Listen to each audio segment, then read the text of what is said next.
Gary Ananaba, welcome everyone to Respawn Aim Fire, the kick-ass irreverent gaming podcast from Affable Idiots. This is episode 189 of our pretty little show here. We've got a lot to talk about today.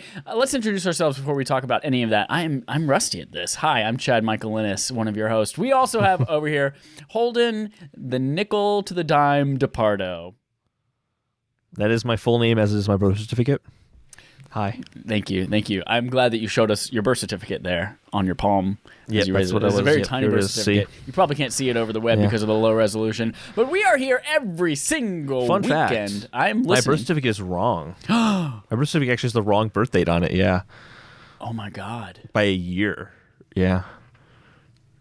That changes so much. It has the file date as July, July something that they filed it. 93, but then it says I was born July 4th, 1994.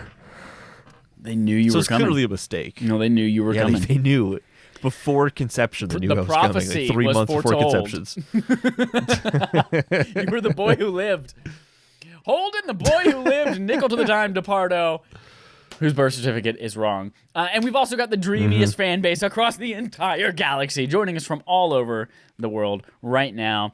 Dallas in the chat is a prime representation of those people, saying, lizard people are people too? I fucking knew it. Thanks, Dallas. Great contribution to the show. We also are available, if you're not watching us on Twitch every Sunday night at 8:30 as we do this live, you can get a slightly more professional version on Tuesday morning at 9 a.m. where we put up the video on demand. And also, Alto Balto Alto Age of Ultron Oliver Twist. Coming up today, we're going to be talking about Halo Infinite and the rumors of Battle Royale. Ooh, that sounds like a Harry Potter book. Single-player games thriving, and Casey Hudson and Mark Dara leaving Bioware. Dun, dun, dun. But first and foremost, what's most important this week is the Game Awards. The awards for the games. Dun, dun, dun, dun, dun, dun, dun, dun. Dun, dun, dun, dun, dun, dun, dun, dun. Sorry, I had to click the right window. Hey, everyone. We are going to go through the nominees today. We're going to discuss, whisper, whisper, whisper. What do you think is going to win? Whisper, whisper, whisper. And then we're going to choose our predictions for which game will win each category that's important to us. Not that's important, because esports are important, but not important to us. And we are ignorant when it comes to them. So that's today.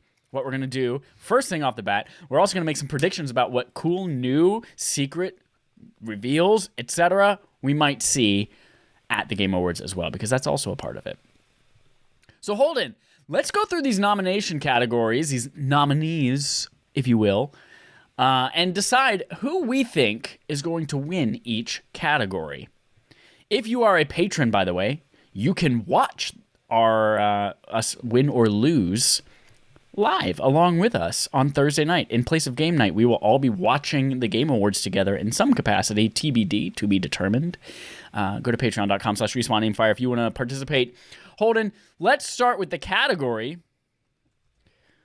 There's a category. Let's start with Content Creator of the Year. We're not doing Best Debut Game, right? Because we have no frame of reference for any of those. Yeah. Great. I'm making a note as well of who we think will win each one. Perfect. So I don't like taking notes. I'm not a secretary.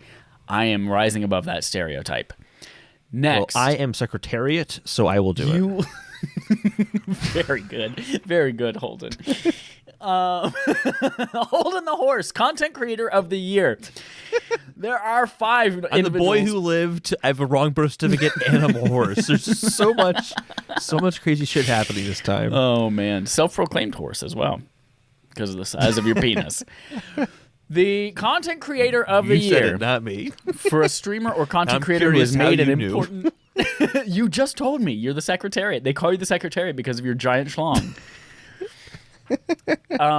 For streamer or content creator who has made an important and positive impact on the community in 2020. Sorry, Morgan Freeman snuck in there at the end. 2020. Andy Dufresne. We have Alana Pierce. We have J. Ann Lopez. We have Nick Merckx. Tim the Tatman, and Valkyrae, Valkyrae. You can tell I know little about that person. Holden, who do you think is going to win? Name, Valkyrae? I think the answer's obvious here. I know Dallas is going to want me to say Nick Merckx because Dallas loves Nick Merckx, but the answer is Alana Pierce. Ooh, why is the answer Alana Pierce? The answer is Alana Pierce because here's my analogy here. And this analogy might sound unfavorable to Alana Pierce, and I don't mean it to be because I love Alana Pierce. She's awesome. But you know how like when she's moving on to better things, right? Right. This is her third career in 2020. She's very popular. It's the final season of her being a content creator before moving on to something else. And the final season of a show basically always wins the Emmy for Outstanding Drama or Outstanding Comedy Series, regardless of how good it is. Just like Game of Thrones Season 8 got Outstanding Drama Series Emmy. But that's the thing. She's really good. She actually deserves the Emmy for Outstanding Drama Series. You're right. She's not going to win Content Creator of the Year, but she will win the Emmy next year. She will win the Emmy next year. Interesting point. I am also going to say Alana Pierce. I'm only familiar with 3 of these people: Alana, Nick Merckx, and Tim the Tatman. Nick Merckx is it's an option that I think could be, especially if it were fan chosen. I feel like Nick Merckx has a lot of clout there. Tim the Tatman is very entertaining to watch. Nick Merckx is very fun to watch. He's also very good at what he does. But Alana Pierce, specifically the description of the category, who's made an important and positive impact on the community. I think that goes to Alana Pierce. Yeah, she's just an all-around badass. And I want to just clarify real quickly. I was not making a value statement about her by comparing her to the worst season of Game of Thrones. That's not what it was about. Just want to be very, very clear. Alana, if you're listening to this, Pierce, you're amazing. Everyone, you're much better. Just go retweet. Don't do this. It's defamatory. But go to our page, retweet this stream, and say, "Hey, Alana Pierce apparently equals Game of Thrones season 8." No, she's like season 3 of Game of Thrones. Oh, season 4. She's season 3 or 4 of Game of Thrones. She's really good. 3 is when we found out that is 3 when Joffrey died? No. Is that 2? That's the beginning of 4. That's why I had to go back and forth. 3 is the Red Wedding. That's the thing. Red Wedding's gotcha. So great stuff. Alana Pierce is like when all the people you like die. So it's kind of like 2020. Alana Pierce is 2020. Pandemic done. Great analogy, Holden. We're making a lot of really fair, great comparisons to how amazing Alana Pierce is. All right. Best multiplayer game is our next category for outstanding online multiplayer gameplay and design, including co-op and massively multiplayer online experiences. I added the word online. That's not in the official description. Irrespective. It's definitely not Animal Crossing. I'm just saying that right irrespective now. of game genre or platform. The nominees are Animal Crossing, New Horizons, Among Us, Call of Duty Warzone, Fall Guys Ultimate Knockout, and Valorant.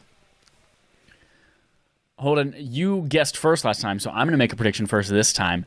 I already said who it's not going to be. You did say it's not going to be Animal Crossing, and we all know that because it has the most horrific online experience of all of these, especially if you're trying to do multiplayer. I'm also going to rule out Call of Duty Warzone. While I do think that it was really, really great, and it adapted really well with the new zombies and like twist and Warzone around Halloween. Like it's adding new things and trying new things all the time. I think Fall Guys Ultimate Knockout is going to walk away with the title on this one. It took the world by storm. They're listening to feedback. They're making partnerships with all these right people. It's going to be. I think that's what's going to win. So this is the first place we diverge because I'm between Fall Guys and another game. So like I totally see the Fall Guys. Great multiplayer experience. Warzone, it's a first-person shooter. It's a battle royale that copied other battle royales. Not to its fault. Warzone's my favorite battle royale, hands down. Ooh. Animal Crossing is it's not great. It's just not a great multiplayer experience. I like playing it multiplayer, but I wouldn't say like, oh wow, what a profoundly amazing multiplayer experience. Because here's the conclusion here. Because Among Us was made by a handful of people and had better online than Animal Crossing made by Nintendo. Well, you do remember the many, many, many, many hours that we spent trying to connect and all get in the same room in Among Us. But once we were in there... The fact that yeah, once you're in there, it's such an amazing. All the times we failed to get into Fall Guys as well. That's true. Totally comparable. Yeah. Totally comparable. Although Among Us definitely doesn't have as seamless a integration. But Among Us is so much fun. It is a game that could only be done in multiplayer. It is extremely popular Twitch. It even got AOC to do Twitch streams. It influenced the election. My parents, my sisters are my older sister, who has never played video games before, texted the family last week and said, "Does anyone play this Among Us game? I play it mostly at night. We could have a whole family one." I was like, "What? What are you doing?" So yeah, it has penetrated our families. It is an amazing game, and I think it's going to be among the winners at the Game Awards. Very good, Holden. Very good. Let's move on to Best Sports/Racing Game. For the best traditional and non-traditional sports and racing game. Well, that's a great description. Let's just restate the title again with some extra words around it. This is another one where we are not the experts, but we are going to try to fumble through it. Should we even do this one then? So here are the nominees: Dirt 5, F1 2020, FIFA 21, NBA 2K21, and Tony Hawk's Pro Skater 1+2. I'm just automatically going to default to Tony Hawk's Pro Skater 1+2 because people I liked it. Done. I have to agree with you because that's the only reference I have as well. Matt, Great. You loved this game, therefore it's going to be Game of the Year. And Brent, don't forget, Brent loved it as well. He was Brent, V-vocal. Right. Brent played it as well. Best Sim/strategy game. Best game focused on real-time or turn-based simulation or strategy gameplay, irrespective of platform. We have Crusader Kings 3, Desperados 3, Gears Tactics, Microsoft Flight Simulator, XCOM Chimera Squad. Hold on, I'm going to let you choose first this time. Anticlimactic. Microsoft Flight Simulator. 100%. 100%. That game is stunning in the scope and scale and wonder that it shows, and people... It came out on 10 DVDs. It's true. That's right. I forgot about that. Case closed. No, yeah, I think most people are just nonstop in love with that game. I'm still see people play it and tweet about it, too. Next up, Best Family. This is not Best Family Game. This is just who has the best family.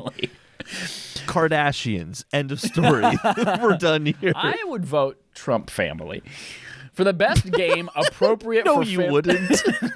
Best game appropriate for family play, irrespective of genre or platform. Family play. We have... This one's easy. Animal Crossing New Horizons. Crash Bandicoot 4 It's About Time. Fall Guys Ultimate Knockout. Mario Kart Live Home Circuit. Minecraft Dungeons. And Paper Mario The Origami King. Holden, I'm going to choose first this time. My prediction for best family game appropriate for family play is Mario Kart Live Home Circuit. For game, so we're not talking about your personal choice. I know. This is what you think will win overall. Twist. That was my personal choice. What do I think is going to actually win? I think it's going to be Animal Crossing New Horizons. It doesn't make sense, but it's going to be Animal Crossing New Horizons. I already wrote it down for both of us. So. Oh, you also chose Animal Crossing? Yeah, I did. Okay, yeah. perfect. I was so confident you would pick it too because looking at that list, like Crash Bandicoot, It's About Time to not win the award for best family games. That's not going to make it. Fall Guys Ultimate knocked out of the race for best family game. It's not going to make it. Mario Kart Live Circuit. Mario Kart Live Circuit or Home Circuit. Yeah, okay, that could feasibly win, I guess. Minecraft Dungeon could feasibly win. Mario Kart or Paper Mario Origami King. Nope. Fold your way out of here.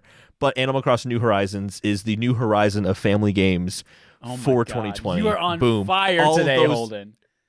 All those puns. I came in really tired, and now I'm like on fire. I'm completely burning up. Full on stiffy for you right now. Yeah, Animal Crossing New Horizons. That's going to win.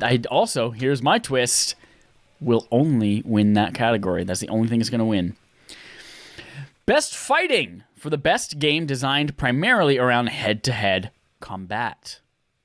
We have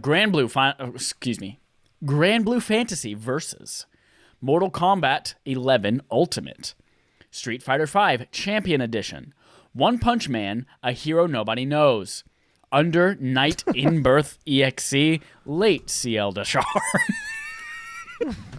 I'm not making that up. That is the actual title. Holden, this is another category where we're fucked. I know Mortal Kombat, I know Street Fighter. Okay, there's 5. What?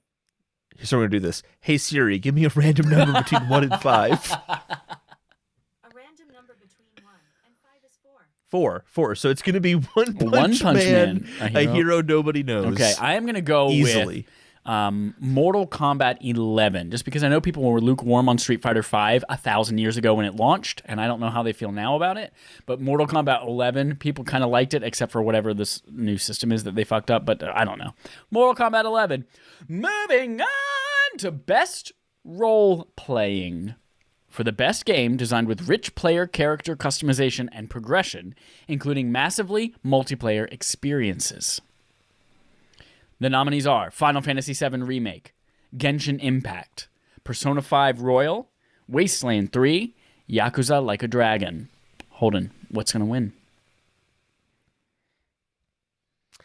You know, if it was Persona 5, I would say Persona 5. But it's Persona 5 Royal.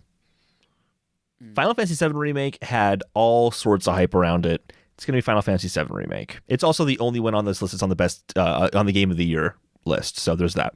Or the Game of the Year nominees. I'm torn between Final Fantasy VII Remake and Genshin Impact. I have not played Genshin Impact. I have not watched a trailer. I have not seen a screenshot outside of the one that I'm looking at right now for Genshin Impact. But I've heard people talk about it. And that is fantastic. It is huge, apparently, overseas in the Asia territories. But also from what I hear, it's kind of weird to call it a role-playing game. But it's apparently really big. I'm going to go with Final Fantasy VII Remake. But here's... that's what I think is going to win. You sound super confident in that one. I'm so confident. That was... Sorry, Tim Curry stuck in there at the end. I'm so confident. Yeah, Final Fantasy VII. No, shut up. It's going to be Genshin Impact. Genshin Impact is going to win this category. Final Fantasy VII Remake is going to end up just like Spider-Man did in 2018, where it's going to be fantastic, but it's not going to win anything. Unless... Segue to the next one. Twist. Best action/adventure. For the best action-adventure game, combining combat with traversal and puzzle solving. Our nominees are Assassin's Creed Valhalla, Ghost of Tsushima, Marvel's Spider-Man Miles Morales, Ori and the Will-o'-the-Wisps, Star Wars Jedi Fallen Order, The Last of Us Part 2. Which game is the best action-adventure game combining combat with traversal and puzzle solving? So here's the thing. Ori and Will-o'-the-Wisps, incredible traversal, wonderful puzzle solving, endearing game, A+. Aside from the technical issues that I've heard they passed, or that not passed, but, fixed. I'm surprised Star Wars Jedi Fallen Order is still around. I know that it's only eligible this year because it missed the cutoff last year, but surprised to see that on the list. I, however, am going to pick Ghost of Tsushima. Here's another twist. I think that might also be the only category that this one wins. I agree. So I was scrolling through this list here, and then I get to Last of Us Part 2, and I'm like, yes, I finally remember the puzzle where I had to move the dumpster so I can climb up on top of the dumpster to climb up on top of something else. So I don't think that's going to win this category. That's not to shame this game, but just because it's in the Game of the Year category doesn't mean it's going to win Best Adventure Game because we're looking at just the Best Adventure Game. So I feel like you're right. I think it's going to be Ghost of Tsushima, Assassin's Creed Valhalla, and I'm sorry to everyone who really likes that game. I don't think it's in that echelon compared to a Ghost of Tsushima. So I'm going to go with Ghost of Tsushima as well, but I think you're right too. I think it's going to be the only thing that it wins. I think Miles Morales is going to get Spider-Man. But if anything else that wins not Ghost of Tsushima, it'll be Miles Morales, I think, there. All right, next up, Best Action Game. Also, Nerds at Large Gaming in the chat says, fuck out of here with your Genshin Impact, Ori all day, you peasants. I assume those are related to two different categories because they're not in the same category.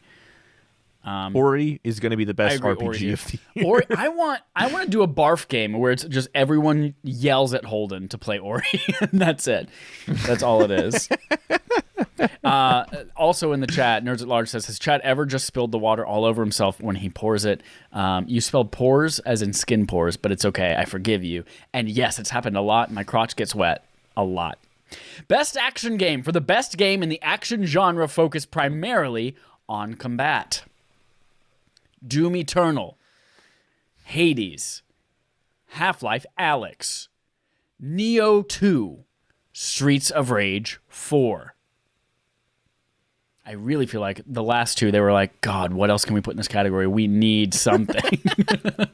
I was thinking, well, Neo 2, I'm sure is really good combat. It's a Souls-like game. I've heard good things about it, but Streets of Rage 4, I'm like, never heard of it before, so definitely not going to win. Just not going to happen. Actually, I have heard of it before, but not like I've heard about Hades constantly in the past few months. So I feel like Hades is going to take this one. I feel like it kind of shafts Doom Eternal because I think Doom Eternal totally has the cojones to win this one. But I think it's going to be Hades. People are loving Hades, and Half-Life Alyx I've heard really good things about, but it's how many people have played that game versus how many people have gotten a chance to play these other games. And when we think about, I know we've mentioned a couple of times, the way that the nominations and the voting for the Game Awards is that they send out to all the press outlets and influencers, they say, hey, what do you think is the best action game? And so it's not necessarily a group of people sitting in the room like, you know what, we gave Spider-Man this one, so we're going to give this to other. Each category is like its own thing. And then, you have to consider, like, if they sent it out to 100 people in the gaming industry and only 10 of them played Half-Life Alyx, that's 90 votes that it can't get because no one played that game. Which is unfortunate because that game's going to get totally Spider-Man 2 as well. Yes, Dallas, it is normal for your crotch to be wet while watching me, especially on camera. Hades, I think, is correct as well. That is going to win the prediction for best action game. I do think Doom Eternal has some fantastic action, but Hades has recency bias, and I just want to see Doom Eternal burn because I'm a bad person and I like to see Brent upset. I'm just kidding. I love you so much, Brent. Next category, innovation in accessibility, recognizing software and or hardware that is pushing the medium forward by adding features, technology, and content to help games be played and enjoyed by an even wider audience. The nominees are Assassin's Creed Valhalla, Grounded, Hyperdot, The Last of Us Part 2, and Watch Dogs Legion. Holden, I choose first this time, or I choose first this time. You choose first. I am going to say, I want to mention that I am ignorant of most of the accessibility features in these specific games. However, I am very aware of The Last of Us Part 2 and all of its accessibility features. I've looked through them all. It was like in the news all over whenever the game was coming out. There are videos of people like the blind gamer literally crying because they've never seen a game this accessible before to them. So I'm going to go with The Last of Us Part 2 just anecdotally based on all of that stuff that I've observed and seen myself. I believe in the rest of these companies, but I think Naughty Dog has probably done it best. Here's the thing.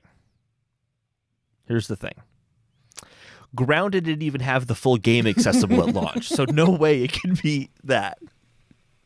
Last of Us Part 2. It's the only game that I distinctly remembered accessibility features being a discussion point amongst all the other things being discussed at the launch of that game. Right. So I feel like it has to be Last of Us Part 2. Matter of fact, just like Animal Crossing New Horizons, I already wrote it down for the both of us. Perfect. Next category, Best VR or AR. For the best game experience playable in virtual or augmented reality, irrespective of platform. The nominees are Dreams, Half-Life Alyx, Marvel's Iron Man VR, Star Wars Squadrons, The Walking Dead, Saints and Sinners. Is this even a competition? Why is there other games in this list besides Half-Life Alyx? Right. I feel like Half-Life Alyx, most people are like saying they're really, really upset because it didn't even get any kind of Game of the Year nod or anything like that, even though it's apparently... Jesus, Michael, American Christ. Most of the incredible games of the year. But obviously, it is a VR-only experience, and it is also incredible. So, Half-Life Alyx, duh. Yeah, like, I know that games like Dreams have been good in VR. I know that Iron Man VR was a really good experience.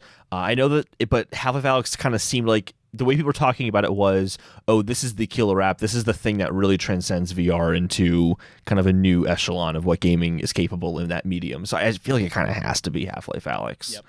Plus, also, these people want to encourage Valve to make more Half-Life games. So there's also that. Yes, that's important. Yes, Best it's very community support. Recognizing a game for outstanding community support, transparency, and responsiveness, inclusive of social media activity and game updates / patches. Thank you, Dallas, for telling me hiccups are not real, and I have not hiccuped since I saw that message. Apex Legends, Destiny 2, Fall Guys Ultimate Knockout, Fortnite, No Man's Sky, or Valorant. Holden. It's your turn, Chad. You're right. It is my turn. But, so there are many games on here that are great about content updates. Destiny 2 puts out very frequent content updates, balancing things, responding to player feedback, especially right at the beginning of Beyond Light. They reintroduce guns that people are like, I can't believe these guns are not here for some reason, blah, blah, and then they reintroduce them at people's complaint. Fall Guys, lots of great content coming. No Man's Sky, like nonstop floodgates of new stuff to make that game better. Obviously, so that's it. But then you get to social media. Fall Guys nails social media with their retorts and their tweets and all that fun stuff, all of their collaborations. Destiny 2, however, they have weekly content updates. They have weekly like check-ins, blog posts with the creators. They have story trailers coming out, all this kind of stuff. I'm ignorant of the rest, so I'm going to say it's between Destiny 2 and Fall Guys, but it's Destiny 2. I'm going to say it's Destiny 2. Holden, your turn. So here's the thing. I wrote something down already. Oh, no. Not for both of us. Was it Resident Evil 3 Nemesis? Is that what you wrote down? Evil 3 Nemesis, yes. But I deleted it, and here's why. Initially I wrote down No Man's Sky, and then you just said the thing about social media activity. Fortnite has, even though I'm not a fan of them right now, Fortnite has kind of changed the game with kind of spectacle with game as service, with having concerts and playing movies Travis Scott. Stuff like within. Yeah. And Travis Scott, no one else has done anything like that. And Fortnite does regular content updates. The only downside is they just do not respect their audience by playing wars with Apple. But most people are on Epic's side on that debacle, so I feel like that's not really a factor. So as much as I want to say No Man's Sky, because I feel like they've done a really good job, and I tweeted about this a little while ago, but I do feel like they deserve it. Fortnite does very unique things that no other game I could do because of just the absolute draw that Epic's games has become. So I'm going to pick Fortnite. Yeah, you make some good points. And in fact, even McDonald's made that Travis Scott burger. So I think you're right. Mm-hmm. Travis Scott's going to win Best Community Support. Next up, Best Mobile Game. For the best game playable on a mobile device. Among Us, Call of Duty Mobile, Genshin Impact, Legends of Runeterra, Pokemon Cafe Mix. This is so easy. Pokemon Cafe Mix. Absolutely. No. Among Us. It has to be Among Us. I think this is 100% going to Genshin Impact. You think Genshin Impact? Yep. I think this is because I think that's the primary place where people play this, other than maybe PS4. But so many people play this on their phones, especially in Asia. And Among Us is great, but it's really more of a PC game. I've only played it on mobile, so I always forget it's a PC game. Yeah, but everyone who's streaming is streaming it from PC. All right. Yeah. Best indie game for outstanding creative and technical achievement in a game made outside the traditional publisher system. Carry On, Fall Guys Ultimate Knockout, Hades, Spelunky 2, Spiritfarer. Holden. This one is mine. I'm saying this. This is going to go to Hades as well. Hades is going to win Best Action and I think Best Indie. You are so wrong, Chad. It's clearly going to be Hades. Let's move on. Shit, you're right. Can I change mine to Hades? I'll allow it. Oh, thank you. You're so benevolent. I am a benevolent god, Xerxes. Best ongoing game, awarded to a game for outstanding development of ongoing content that evolves the player experience over time. Apex Legends, Destiny 2, Call of Duty Warzone, Fortnite, No Man's Sky. This one's going to go to No Man's Sky. This one is tough because all of these are excellent in this category. Mm-hmm. Outstanding development of ongoing content that evolves the player experience over time. While you're thinking through that, I think it's kind of funny. There's best ongoing and best community support because, like, thinking about what they are, they're kind of similar. Yeah, they're very similar. But I guess they're different enough.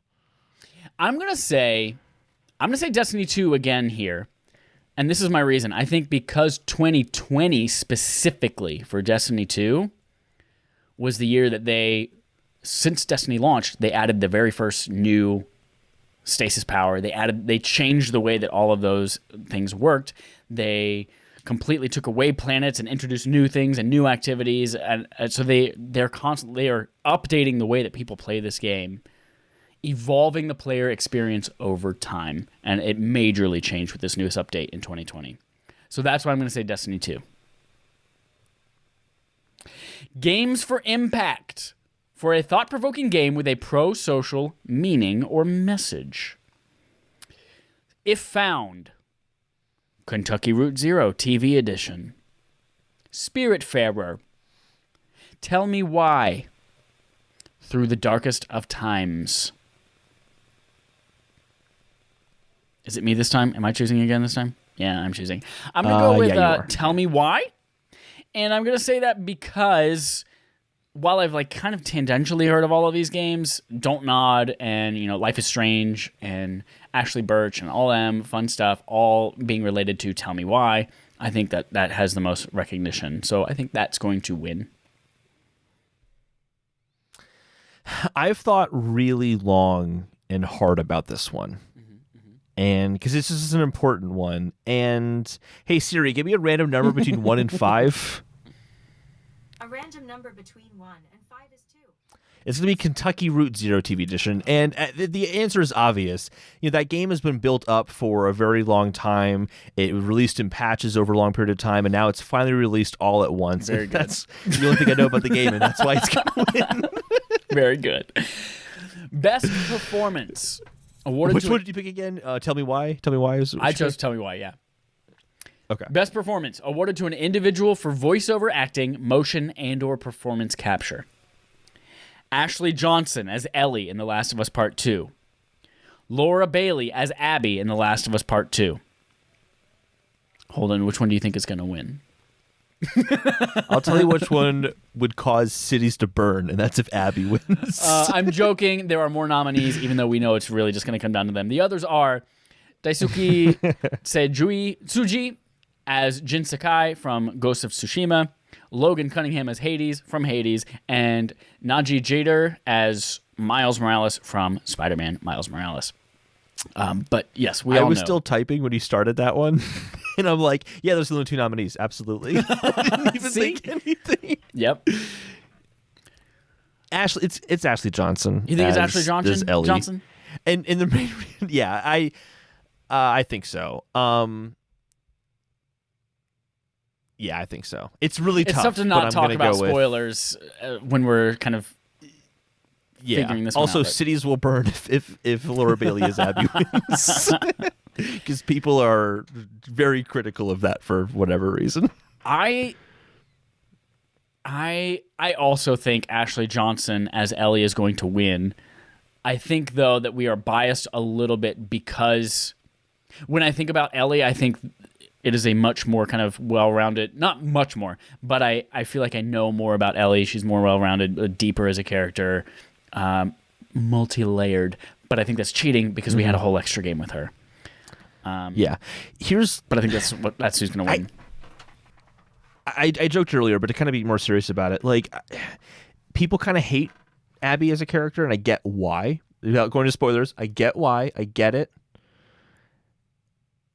This is not a comment on her acting, because I think that Laura Bailey was absolutely like brilliant as Abby, but I feel like so many people were not able to overcome their hatred of Abby to see the nuance and how multidimensional she is and how well Laura Bailey put it off. And it's not because of Laura Bailey's performance, it's because of the shock of that game and just how people responded to it. And it's unfortunate because I actually think that Laura Bailey's performance is totally on par with Ashley Johnson's. But like you said, there's an extra game we've had with Ellie. We have more connection with her.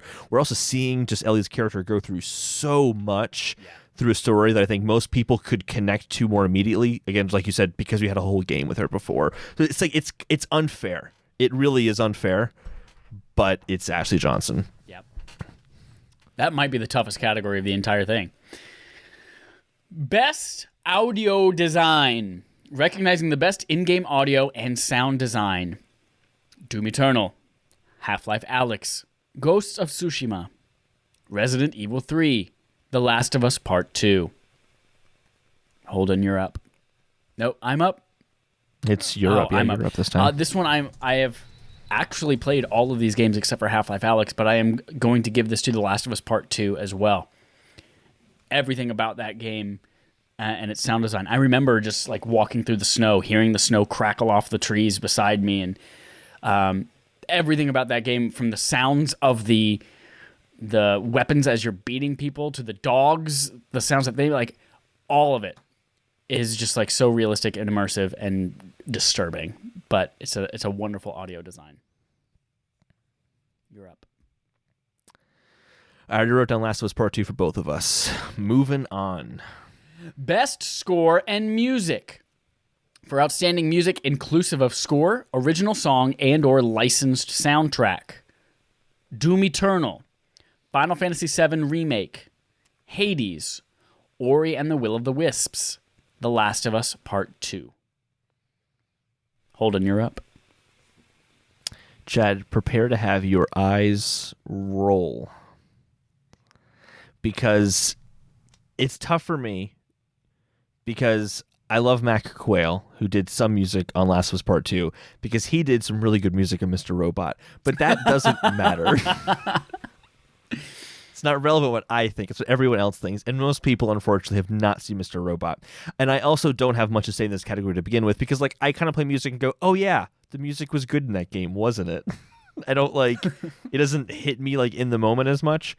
I know Doom Eternal got a lot of really good press about its music. But I'm kind of thinking about games that like evoked emotion in people because of the music. And I'm going to guess that Final Fantasy VII Remake did that for people. And I'm making a fairer assumption saying Last of Us Part 2 did that for people. I think that we all cried during certain scenes where music was prevalent in that story without spoiling anything. So I'm going to say Last of Us Part 2, but it's really just because I don't have a good answer. So there's no really good insight for me here. There is a giant gap in my judgment around Hades. I don't know anything about the music or score of Hades, so this could take me by surprise. The Last of Us Part 2, while music is an incredibly important part of that game, I don't feel like the score and music throughout are consistently important or memorable. You're just saying that because you're biased against Mr. Robot. That's exactly right. No, the Final Fantasy VII Remake, however, took what was already like an industry-defining score in Final Fantasy VII and just made it incredible and added so many new things with the frickin' chocobo. It was great. It was wonderful. That and the fact that everyone wanted to go download it and listen to that score by itself afterwards, and you couldn't unless you paid $35 for it on streaming because you can't stream it as part of Apple Music or Spotify. Still, Stupid. Next up. Oh, wait a second. I'm changing mine to yours, Final Fantasy VII Remake, because I don't have I trust your opinion on that much more than my own. Okay. So I'll allow it because you we're allowed both going me with that one.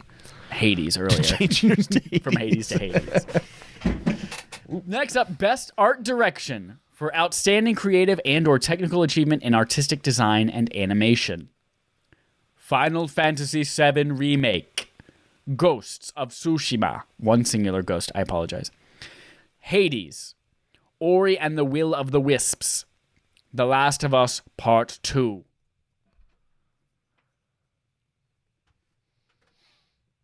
It's your turn.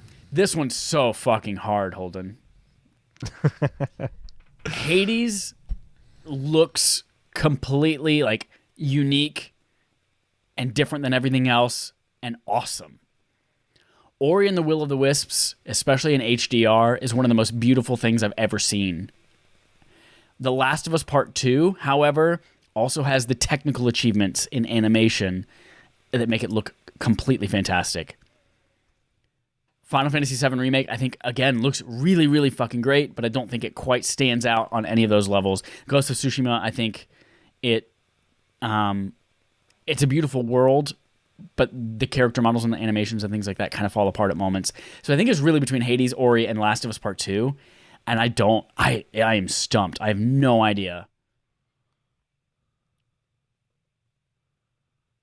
I'm going to go to Hades. I'm going to say Hades. Oh, that's tough, but I'm going to say Hades. So here's the thing about Hades. How much different is Hades' art style than past Supergiant Games titles? But they're it feels all very also similar to me. beautiful. God, Bastion. Yeah, but it's the same art style. Transistor. And I guess you could say the same thing about Ori and the Will of the Wisps, but I feel like that was been like a focus point of discussion around Ori and the Will and the Wisp was its art's direction. So I'm going to go with Ori and the Will of the Wisps this time around. But I was between that and Hades, and then I changed my mind. And Hades. Hades, the island nation of Hades.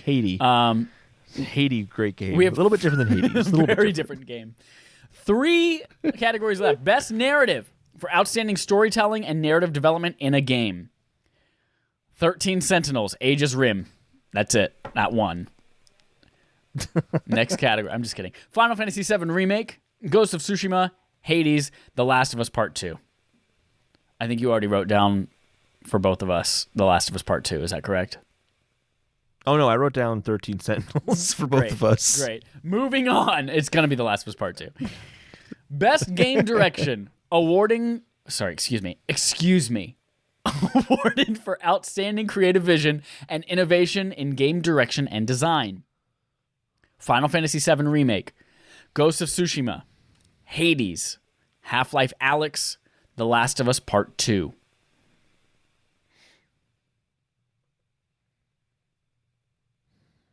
It's your turn. Is it?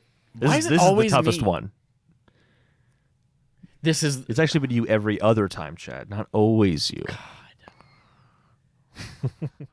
This is tough because I feel like this is the one category where I think Ghost of Tsushima might win. From everything like the way that you travel and navigate around that world to... But then I get to some of the complaints I heard about the game where the quest structure just gets incredibly repetitive as you go through all the side quests. Which one? Sorry, I blanked out for a second. Yeah, okay. But there are so many mechanics and things that they did differently and were new.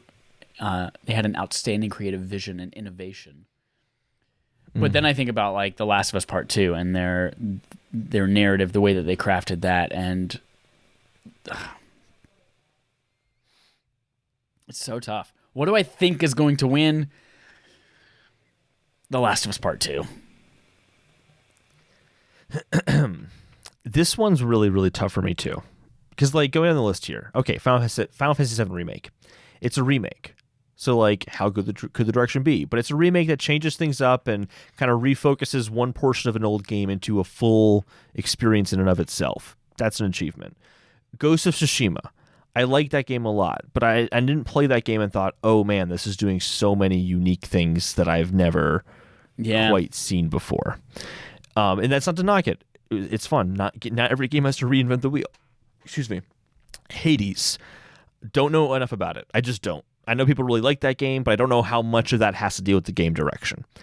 Half-Life Alyx. You're taking a medium that has not been 100% proven yet, and you're making something that is a big deal within that medium.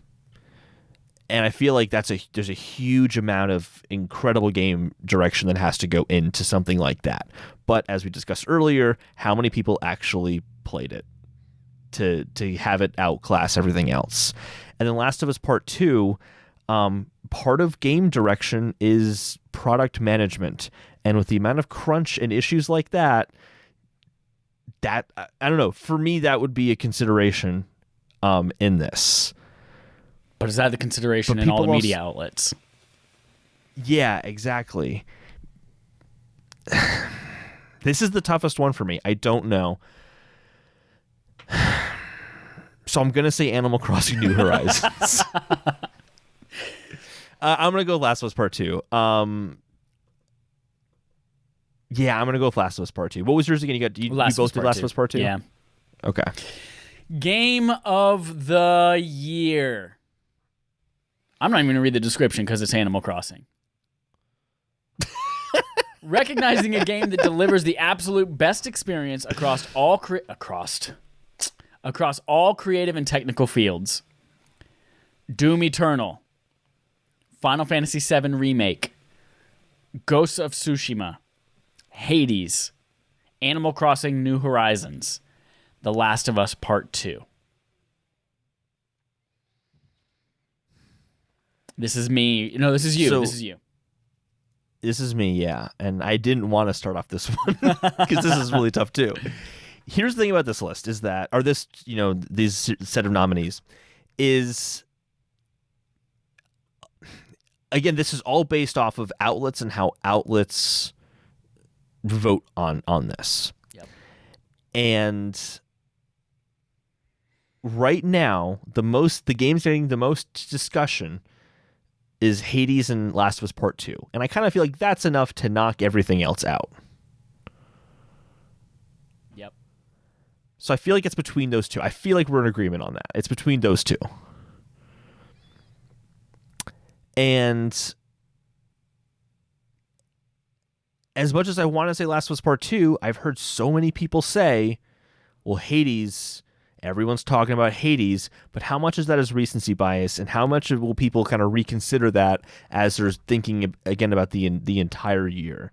And then I think about how, and again, I'm just kind of putting myself into this at this point, but like how The Last of Us Part 2, I feel like takes game narrative, and I know this isn't just about game narrative, it's overall, but it takes game narrative in such a emotionally resonant and powerful direction where I feel like I could tell this story to my parents and they would cry too. It's not just like a video game story. Matter of fact, HBO is making this, and I literally every time I think about this game, it's not the qualifier. It's not that HBO is making it that's gonna make a game of the year, but the qualifier for me is HBO is making it, and I think about how excited I am that more people get to experience this story that wouldn't have been able to otherwise. But then I think, but they're not gonna get the story because they're not gonna feel that emotional connection because they're not playing as Ellie. They're not playing as a character that I will not spoil they play as because I was about to. I basically revealed that. Well, fuck that. Naughty Dog revealed it in a new trailer recently. When you play as Abby and you feel that playing as Abby. So I'm going to go Last of Us Part 2 because I just feel like games have had, and I've said this many times before, but like in the past of the show, but games have this capacity for empathy and storytelling that no other medium has. And I've never played a game before that lives up to that as much as The Last of Us Part 2. And it's an experience that I'm going to remember for a really long time. And I feel like that sentiment is pretty common throughout the industry. Yeah. So I'm gonna go with Last of Us Part 2. Hades seems like a really good game, but it's Last of Us Part 2 is more than that. That's all right. You can go now. Sorry. I'm right there with you, and especially when I think about the definition too. Absolute best experience across all creative and technical fields. Like This game was flawless in so many ways, and was able to accomplish a lot of things technically that games had not been able to do forever. And I know this is like a funny, cheeky example, but like showing characters putting clothing on is something that has never been able to be done, and it's something they figured out how to do and make look great and natural. And Yeah. No, and I think that's exactly right. It seems like the small thing, but it's the culmination of all of those small things throughout the entire game that make it so believable. And that it's kind of like, you know, when special effects aren't important, special effects are really stupid, blah, blah, blah, they ruin the story. But really good special effects enhance the story. And all the acting and sound design and art direction and putting clothes on adds to you bawling your eyes out throughout this entire experience and hating yourself for doing the things you did in this and having that emotional connection to the story. All that is because of everything coming together. all right, that's it. Those are our predictions for who will win each important category to us at the Game Awards this Thursday. Again, if you're a patron, watch along with us. Go to patreon.com/respawnaimfire for details coming TBD about how we're going to do that. But there's one more part of the Game Awards that is arguably the part that most people are there to watch anyway. It's kind of like the commercials of the Super Bowl, and that is the surprises. The new game announcements, sometimes hardware announcements, all these new reveals, trailers we've never seen before, world premieres. And Holden, you've done a great job putting together a whole table of games that are either upcoming or rumored and maybe unannounced yet that we might be able to see. And we're going to pick 5 that we think might be there. So here are the games. It's a big list. From Microsoft, here are some choices that we have of games that might be visible or revealed or have a trailer. I might have missed some, to be clear. I might have missed some. This isn't everything, so if there's anything missing, feel every free to game comment. that's being worked on in the Let us industry know. right now ever. Halo Infinite. From Microsoft, we have Halo Infinite, Avowed, The Medium, Senua's Sacrifice, Hellblade 2. No, Is it Senua's Sage? Yeah, Senua's Sacrifice. No, it's Senua's Sacrifice. Saga. Saga, that's what it was. I typed, I put an E instead of an A. Gotcha. No prediction, they're changing it to Senua's Sage. Everwild, Fable, Bright Memory Infinite, Scorn, Forza Motorsport, Stalker 2, State of Decay 3, Starfield, and Elder Scrolls 6. It's so weird to see Bethesda as now part of that Microsoft group of games. I know. It felt weird. I'm like, third party, no. It's over there now. From PlayStation, we have the God of War sequel, Horizon Forbidden West, Ratchet & Clank Rift Apart, Deathloop, Ghostwire Tokyo, Gran Turismo 7, Project Athia, Returnal, Stray, Kena Bridge of Spirits, Oddworld Soulstorm, Metal Gear Solid Remake, which is unannounced but rumored, Silent Hills / Kojima's next project, which they're hiring for, and Destruction All-Stars. From Nintendo, we have Breath of the Wild 2, Metroid Prime 4, Metroid Prime Trilogy, Super Mario 3D World plus Bowser's Fury, Bravely Default 2, Axiom Verge, Hollow Knight Silksong, No More Heroes 3, Shin Megami Tensei 5, and Bayonetta 3. And then from our third-party / indie category, we have Rainbow Six Quarantine, Far Cry 6, Lord of the Rings Gollum, Resident Evil Village, Dying Light 2, Five Nights at Freddy's Security Breach, Gotham Knights, Suicide Squad, Hogwarts Legacy, Mass Effect Legendary Edition, and Elden Ring. All right, Holden, let's one by one pick the games that we think will be in some capacity at the Game Awards. What's your first pick? So let's go back and forth. Well, I ended the Game Awards stuff, I will so why don't you pick start with first. this one? Metroid Prime 4. And I think we're going to see this because big one. It's been a while, as Stain says. And they also just posted a job listing on Nintendo's Twitter for playtesters for Retro Studios. So I think it's. Oh, I think did it's. not hear about that. Yeah, I think it is in a state where it might be showable. Yeah, because I mean, it's been about almost 2 years since they rebooted. I just say re-announced, but rebooted.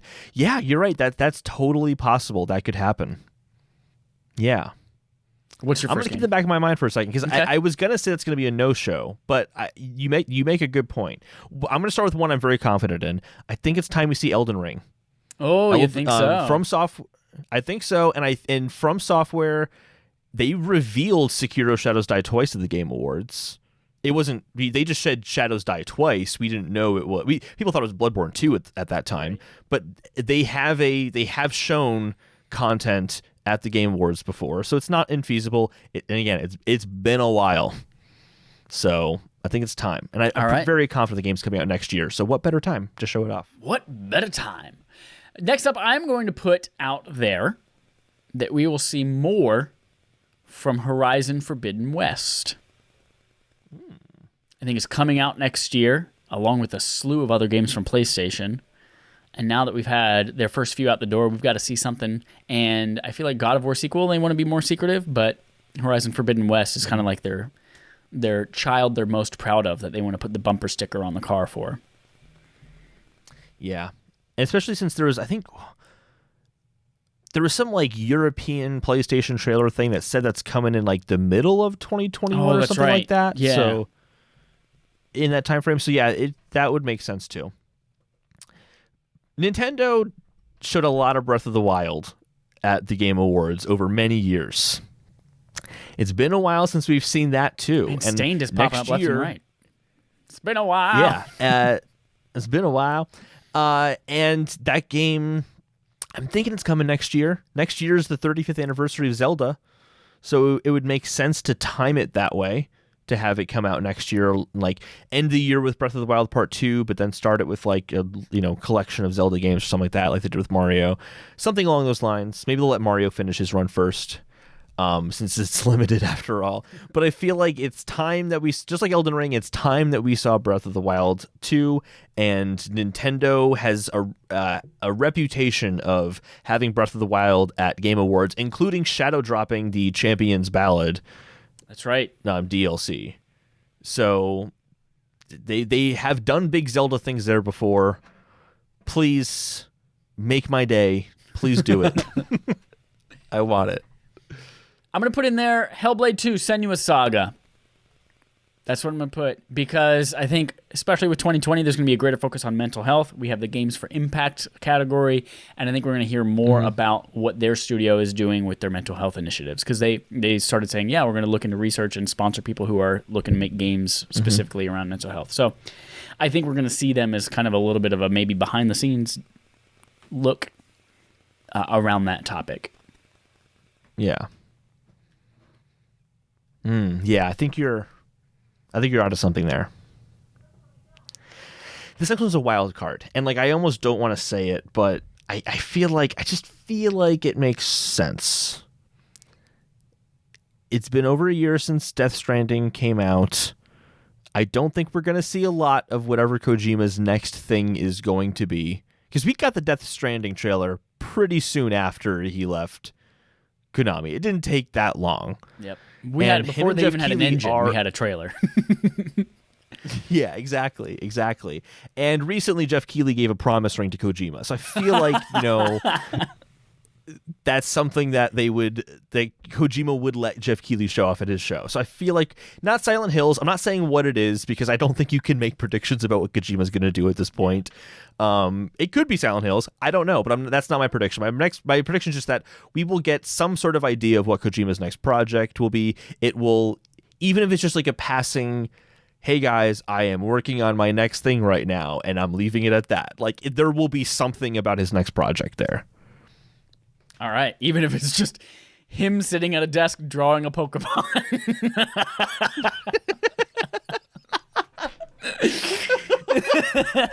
That would be really amazing.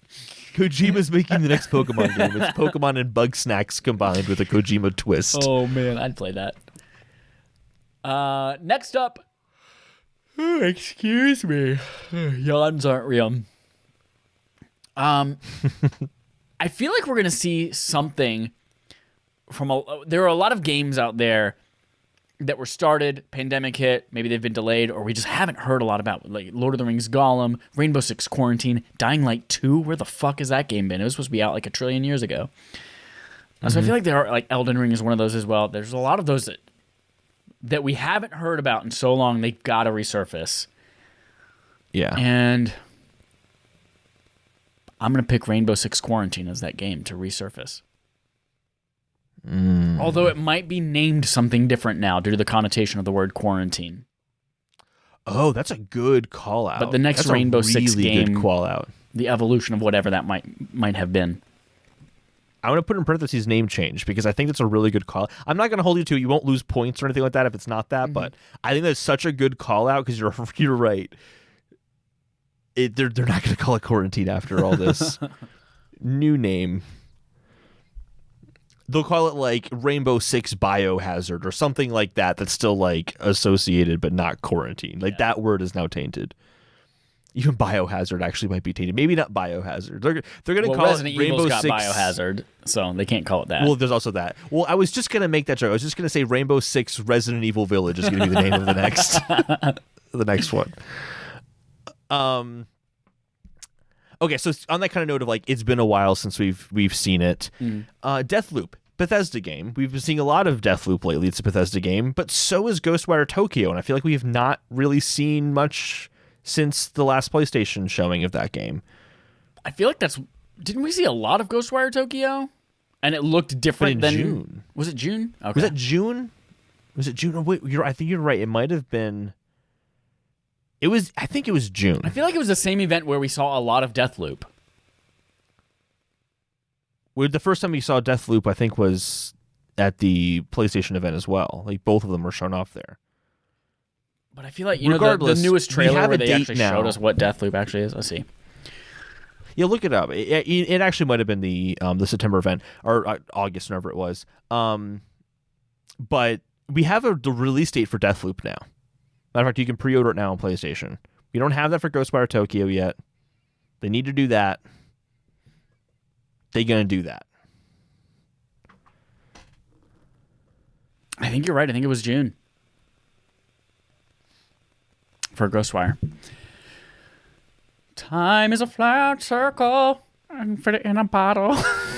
If I could put time in a bottle. A Ghostwire gameplay reveal trailer. It was dated It's June 11th. Yeah. Yep. And, everything that we've been kind of talking about so far, most of it, like, there's got to be a surprise. There's got to be something surprising. Yeah. Although you've mentioned Kojima's next thing, which will be a little surprising. And Breath, I don't know, with my last one, I got to get something surprising. Metroid Prime 4 would be a big surprise. Especially if we actually saw Kind shit. of started off with a big What if they just gave us the title sequence again, but with a different font? It's a different font, yeah. Oh, man. That would be amazing. That would be incredible. I'm going to... No, you know what I'm going to do? I'm going to say... Left turn. Hollow Knight Silk Song. You think? I think we're going to see some Hollow Knight Silk Song. Because Interesting. All right. It was announced, but it's been long enough that we haven't heard anything from a bit. And it's one of those things that I'm like, this has got to be pretty close to release, right? So they want to drum up some excitement. Everyone's going to be watching the Game Awards. What better place to remind people this exists? Dallas says Crossroads 2. That could be your number 5, Holden. Damn it, Dallas. I didn't put it on the list just so Chad wouldn't take it. Okay, so this next one, I haven't done a Sony game on here yet, and I do feel like Sony's gonna... They have a lot of games coming out next year, and apparently, Ratchet & Clank Rift Apart's coming out as soon as like February. Oh, that's right. Yeah, it was supposed to come out like Q1 or something like that, or early 2021. So I feel like this would be the place to say, hey, they're not going to say like, hey, and that game's coming next week. They're going to have a little bit of a lead up to it. We don't have a single release date for another PlayStation 5 game coming up. So I feel like this is the perfect place. Well, also, this is the one they've shown off the most of. They showed off more of Ratchet & Clank than Demon's Souls. We didn't even know Demon's Souls was a launch title until after everyone bought a console. So I feel like I think it's Ratchet & Clank Rift Apart. Nice. We're going to get the release date for that as well. Nice. Oh, look, I can put my cursor on your nose. I can pick your nose with my mouse. Sorry. Excellent guesses. So we've each chosen 5. I have Metroid Prime 4, Horizon Forbidden West, Senua's Saga Hellblade 2, Rainbow Six Quarantine with maybe a new name, and Hollow Knight Silksong. Holden has Elden Ring, Breath of the Wild 2, Kojima's next project, Ghostwire Tokyo, and Ratchet & Clank Rift Apart. We also picked completely different games. We which did. surprised me. Going into this, the rules were that, hey, we could pick the same game if we want. That's totally fine because the stakes are really low. The stakes are whoever wins gets to eat whatever they want the day they find out they win. Whoever loses gets to eat whatever they want the day after they find out that they lost. Those are the stakes. You can have steak as the thing that you choose to eat on the day that you win or lose. But if you lose, remember it's the day after. There are no restrictions on what you can eat outside of your winning or losing date, so you can eat what you want on those days as well. Those are high stakes. Those are high stakes. That's it for our Game Awards. Again, patreon.com/respawnaimfire if you want to watch along with us somehow. TBD. Let's move on, Holden. We are over an hour into our show today, and we've got just a little bit more to talk about, starting with Playtime, where we talk about the games we've been playing this week. And I like your little organization from last week, so I've decided to let you keep it this week as well. Let's talk about the games that we both played first, which was Rainbow Six Siege. Holden, Siege. This was the first time that we got to play this in the glorious update on PS5 with 4K. We both experienced 60 frames per second. What were your thoughts? What were your thoughts? It was fine. It was Rainbow Six Siege with triggers that kind of vibrated against you. Yeah. And I kind of wanted to turn that off, actually, multiplayer environment, which I didn't expect. I kind of wanted to turn that feature off in that game. So we played this in game night, and I had the same experience as you, where the adaptive triggers really threw me. Because I wasn't expecting it. I didn't realize that was part of the update. So the first time I went to go shoot somebody, I'm used to just like fanning the trigger on it. And there was a very solid point where it stopped. I was like, oh. And so I didn't shoot a single bullet at the guy when I was trying to shoot. Because I was like, oh. And then I was dead.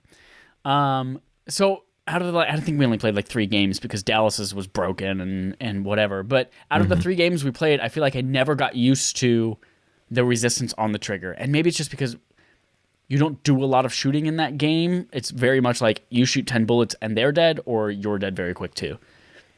But I feel like with more exposure, in my case, I would understand you look it. around a corner and then you're dead. Right. You don't even notice the adaptive triggers are a thing. Right. So I feel like with more exposure, I would just get used to it. It just surprised me, and my fingers weren't used to pressing that hard. But 60 frames a second looked good. And this is kind of the case with a couple other things too. The 60 frames a second being so smooth and everything looking like it's moving so smooth and quickly made me realize how slow my character moved in the game as well. And so that was is something I had to get used to too. But it was a fine update. Yeah, it was a fun update. I have no real complaints about the update, because even the adaptive triggers isn't really a complaint, because they are good adaptive triggers. Yeah. I think we just realized that when you're facing against a computer, it's one thing because it immerses you. When you're facing against a person, it's like, oh, fuck, I didn't even shoot a bullet. Oops. So it kind of takes away. But it's not like, it's not Ubisoft's fault necessarily. They were just adding PS5 features. Holden, I want to hear more. You talked a little bit about last week about how you have started playing Grand Theft Auto 5 through the story for the first time and you're loving it. Continue to tell me about that experience. I'm still loving it. But I'm gonna make a call here, not about the game, but that Chad really needs to play this game. You really, really do. So this is my pitch. And actually, it's a question. Is it that you've played Red Dead Redemption 2 or seen that and you're like, I don't want that kind of like super realistic, immersive thing, and you saw Chad playing dress-up dolls. You saw Dallas playing dress-up dolls in GTA 5, and that kind of turned you off because it's kind of playing into that like super simulation of reality kind of thing like you saw in Red Dead Redemption 2. Is it that's turning you off from it? From GTA 5? I'm curious. Yeah. No. What's turning me off from GTA 5 is a little bit of it's such a huge and vast open world that like the character models are like not. I'm spoiled by smaller open worlds like Spider-Man and things like that, where they can have a couple of limited things that they do, therefore everything can look a little bit better. But I go back and I look at Grand Theft Auto 5, a PS3 game, and I'm like, this isn't attractive to look at. It might be fun to play, but I don't like looking at it. Like in Dishonored, where I can't play it because their hands are too big. So it's a little bit of that, just like the little bit of rough edges around it, but also everything everyone always says is amazing and that you can do in that game is just like I don't find that interesting to do for long periods of time. I don't want to go fire bullets into somebody's windshield on a street for no reason. I don't want to collect coats and drive away from the cops while they shoot at me for no reason. I like to have progression and objectives and feel like I'm evolving and getting better. So yeah, all of that, just like, do whatever the fuck you want, and you can drive a car into a UFO, and then the UFO becomes peanut butter and rains down on the dogs, and everyone licks it, and that's crazy. It's like that's not intriguing to me. So I'm glad you said all of that. Yeah, I know, because you were like, the narrative's great. Exactly, the narrative is fantastic, and I do think that you would have fun with a crazy, like, you can do anything you want. I think that within the context of the story, you'd kind of find some fun things to do there. But the story does have that kind of sense of progression. Like when you're doing a heist, you're like, all right, you have to go and steal this van so that we have a getaway van, and we have like the pesticide people outfits on to blend in with. You need to go into the jewelry store to kind of so you're kind of getting those like check marks to kind of build up to that heist when it happens. I was also very turned off with the idea of like, oh, I really don't want to punch someone random on the street and then run away from the cops. And then just that's what I do. Like, and quite frankly, I think that's actually one of the weakest parts of the game is the, oh no, the cops are coming after me, because then I just like hide in an alley and they don't know that I went in the alley. I feel like that's what most people love about the game. They're like, oh man, it's so much fun to just like see how high I can get the cop meter and then see if I can escape them. It's like, that's... Yeah, I when I got to level 4 cop meter because a story mission forced me to, I panicked. I'm like, this is not fun. They are coming after me in speedboats right now, and I ran on this beach to get on an RTV, and I did not do well on that, and now it's in the ocean, and I'm running away on foot, but they're in speedboats, so they can shoot at me, but I can't do anything. And it was just messy. It was really, really messy. But I did escape. The story is just, I think, what would keep you coming back. I really feel like the characters and the witty dialogue. I'm making the plea. All right. Do what when you will. The game the is last free, you'll hear me doing this. When the game is free and all the games that I want to play and don't have time for no longer exist, then I'll give it a shot. That is a series of conditionals that will never happen. Exactly. So I made the plea. I want to beat the game before Cyberpunk comes out. So hopefully by like 4 next days. week. I know. Hopefully by next week I will have it beaten and I will give my full details on the game. But I'm really, really liking it. It's just such an awesome comment on American culture in just about every single way.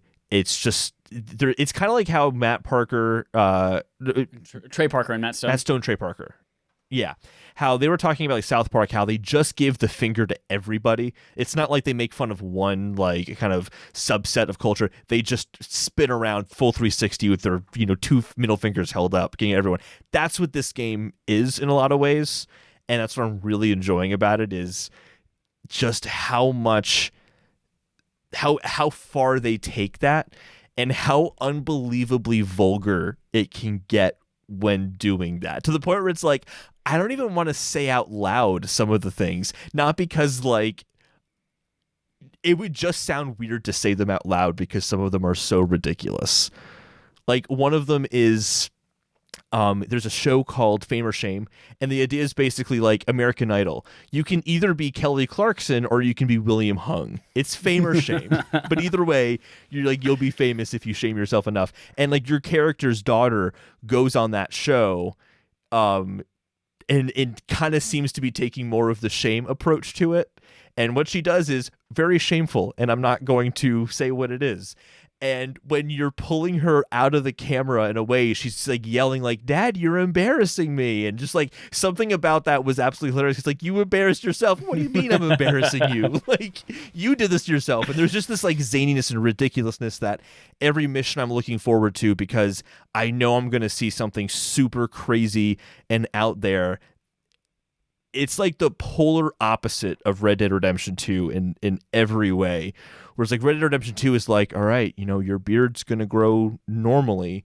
So, you got to shave and you got to make sure that you go to the store and get some, Dapper Dan because you're a Dapper Dan man. so you can do your hair right and all that. Like every little detail is so like specific to the real world. And this is like the cops are coming after you. Hey, there's some supermodels who are modeling by jet skis. Take the jet skis from them and then run away from the cops with them. It's just like ridiculous, like kind of this random scenarios they throw you into. It's great. I like that you enjoy it, and I can appreciate the technical achievements to put all of that in one game and make it work. It's amazing. But moving on to what I played, there's a lot of like same old. Destiny 2, woohoo, loving the stasis powers. We're getting fucking bamf as hell. Demon Souls, having a blast with it. I'm maybe about halfway done. We are going to do our spoiler chat on that mid-month. Beat Saber, new sound pack by BTS, which is some kind of Japanese or Korean boy band, and they're little figures. They're Nendroids, like those Nendroid action figures. And even when you like watch a music video or like see billboards of them, they are those figures, and they come in the middle of the songs and they sing to you, and then they float away. Anyway, song pack, really, really fun. In fact, I think I found my new favorite song, and it's Dynamite. It's my new favorite, most fun song to play in Beat Saber. Is it Dynamite? Dynamite. I'm also getting more and more comfortable with Expert Plus mode.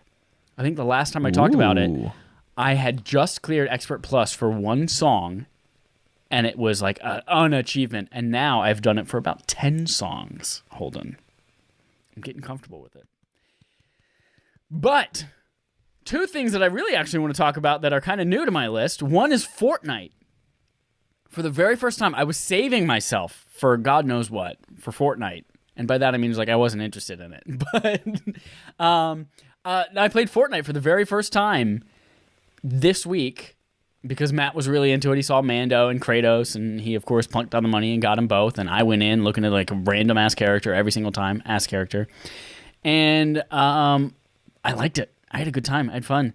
It had adaptive triggers and stuff like that, too, in it. And I felt like they fit really well with the game. They kind of differed depending on what you had, but I enjoyed what I played. Between Destiny 2 and Warzone and the rest of the games in the world, I don't have time to devote to it or spend any time with the Battle Pass or care about playing it ever again on my own. But if Brent or Matt or somebody else is just like, hey, you want to play Fortnite? I'm like, yeah, I'll play a little bit. I had fun with it. I enjoy it. It's good. One thing about Fortnite is the whole Kratos being in it has led to one of my favorite memes of the week, which is this is what Kratos looked like on PS2, PS3, PS4, PS5, and it's like Kratos and Fortnite doing the Pokemon meme thing or like emoji thing. Seeing him dancing with really the saxophone. Funny. Yeah. And then the last one here, Monsters Probably Stole My Princess. Have you ever played this game? I've never heard of this. This game is a game... For a second, I thought you put this in here as a joke, or I'm like, is this a real thing, or is Chad just putting a funny game in here that doesn't actually exist? Because I've done that a few times. It is definitely a real game that exists, and it is fantastic. Monsters Probably Stole My Princess is from Mediatonic, the people who made Fall Guys.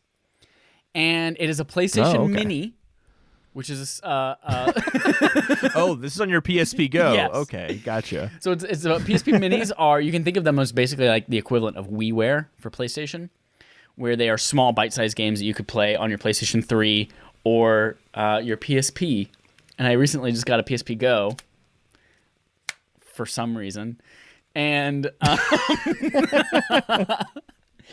after I spent the day and a half figuring out how to get it onto the internet because it doesn't support WPA2 Wi-Fi security, and then learning that it takes 6 hours to download 1 gigabyte, so I'm downloading games very, very, very slowly.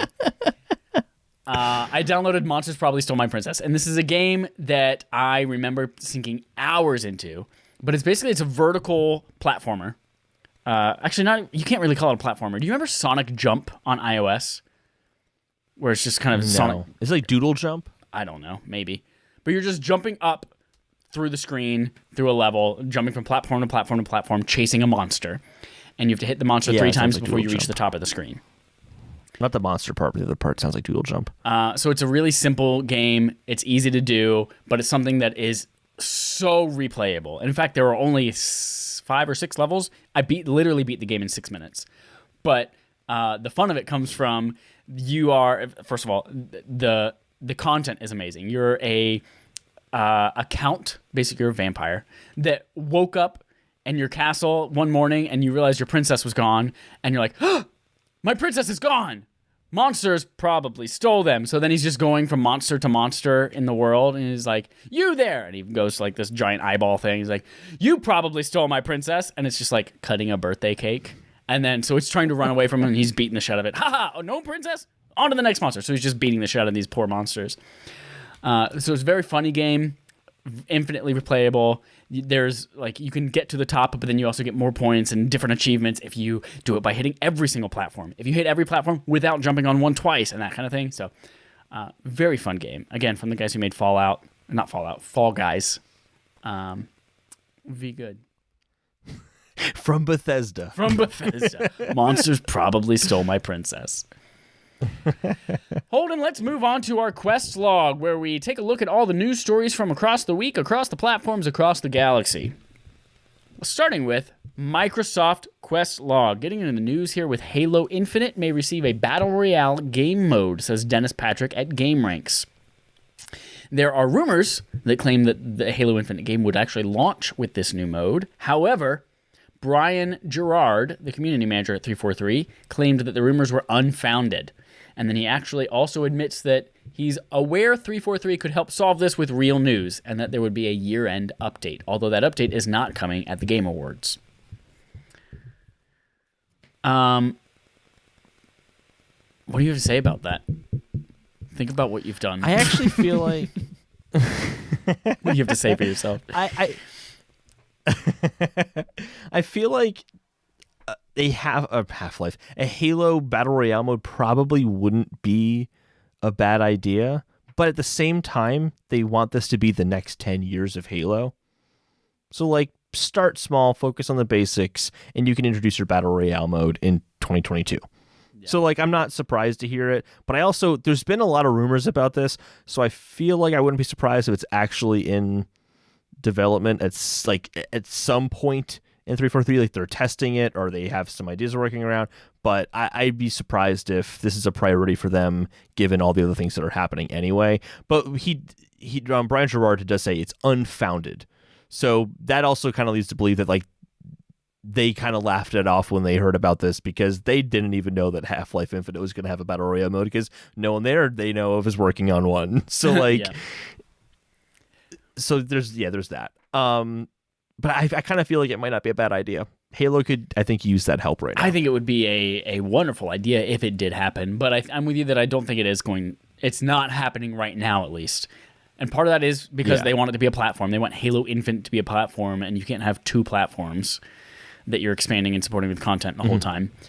And then there's also the infamous quote there where they said, the only BR that's going to be in Halo Infinite is a battle rifle, rather than referring to the fact that Battle Royale was not going to be a part of it. So, I don't think it's happening, but I'm with you that I think it would be a good idea. And speaking of Halo Infinite, there's the actor that claims the game will release in spring 2021, says also Dennis Patrick at GameRanks. As if actors know anything about the release schedules of games. I agree with you, but to play devil's advocate, they might want him to do interviews and stuff like that, like press stuff at launch. So maybe they'll kind of like, hey, can you be available September, like in March 2021? Like that's possible. I can see that. Although on the flip side, do you remember when the actor who played Goofy says Kingdom Hearts 3 is coming next year, and that was like 5 years before it launched or something like that? Yeah. The other part of it, so I the article was really vague, and I'm like, let me see the context of this, and man, did I have to dig to find the actual quote where he says this, and it was so in passing that I'm not convinced that it is for real. He's kind of like, they're like just kind of talking about like, what's it like to be recording? And he's like, oh, well, you know, with COVID, like maybe they're going to have me record some new stuff later on because that's been happening lately. And you know, like, and then just says like something about spring 2021 in passing. Like, but you also just said that you might be recording more stuff apparently. So like, how does that work? It was mixed. So this is definitely not a for sure thing. Well, we will see more from Halo Infinite later this month. We'll see if any of that turns out to be true. Next up, our Sony quest log. We have one story on the list. Leaked PlayStation report shows single-player games are, quote, thriving. Oh my God, I have these weird, not hiccups, but not burps, but not throwing up, but all three of them want to happen at the same time. From Alex Calvin at PC Games Insider. That was all part of the title of the article.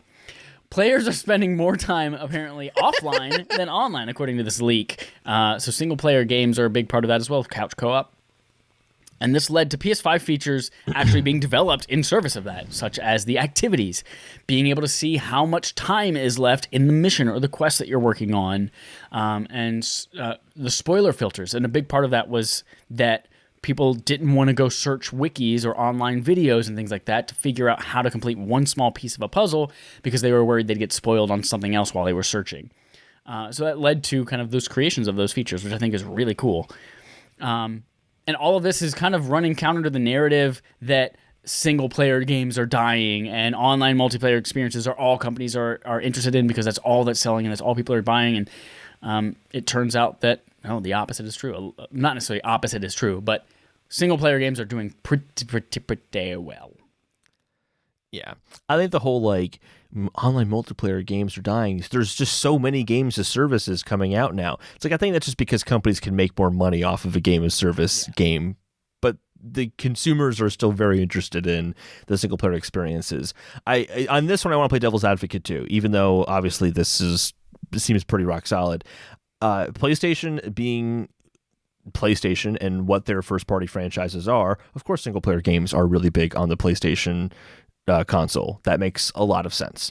I would like to see the same study or the same, data on Microsoft where, online games are really popular on the platform. That kind of started console online multiplayer as a very prominent thing.